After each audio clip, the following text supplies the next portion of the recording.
وعلیکم السلام ورحمۃ اللہ وبرکاتہ۔ کہتے ہیں جی ایک آدمی پہلے سے مسجد میں آ کے بیٹھا ہے، تو ایک اور آدمی بعد میں آیا ہے، تو آیا بعد میں آنے والا پہلے آدمی سے پوچھ کے اذان دے گا؟ محترم بھائی، اس بارے میں کوئی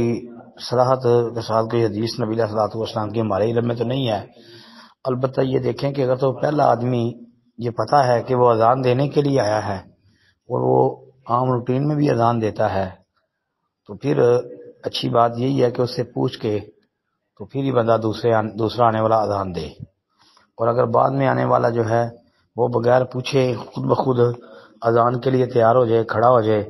تو اس سے جو ہے نا اختلاف ان کا آپس میں ہو سکتا ہے۔ ہاں، تو لہذا اس کا اچھا طریقہ یہی ہے کہ پھر اس سے اجازت لے لی جائے، اس سے پوچھ لیا جائے کہ بھائی آج میں اذان پڑھ لوں، تو انشاءاللہ امید ہے کہ وہ بخل سے کام نہیں لے گا، اجازت دے دے گا انشاءاللہ۔ اور اگر وہ بھی ویسے ہی کہ اذان کے لیے تو نہیں، ویسے جلدی مسجد میں آ گیا ہے تو اور وہ عام روٹین میں اذان بھی نہیں پڑھتا، تو پھر جو ہے بعد میں آنے والا جو ہے وہ اذان پڑھ لے، اور اس سے اجازت لینے کی ضرورت نہیں ہے۔ باقی اقامت کہنا، یہ جو حدیث آتی ہے کہ جی من اذن فہو یقیم، یہ تو ضعیف ہے، یہ ثابت نہیں ہے۔ اور اقامت جو ہے یہ کوئی بندہ بھی کہہ سکتا ہے،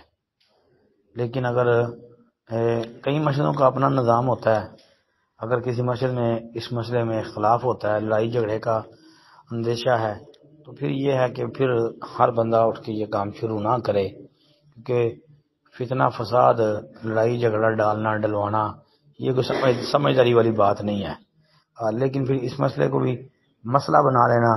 کہ جی جس نے اذان کہی ہے وہی اقامت کہے گا، کوئی دوسرا نہیں کہہ سکتا، یا اس کی اجازت کے بغیر کوئی نہیں کہہ سکتا، یہ مسئلہ بھی نہیں ہے۔ السلام علیکم ورحمۃ اللہ۔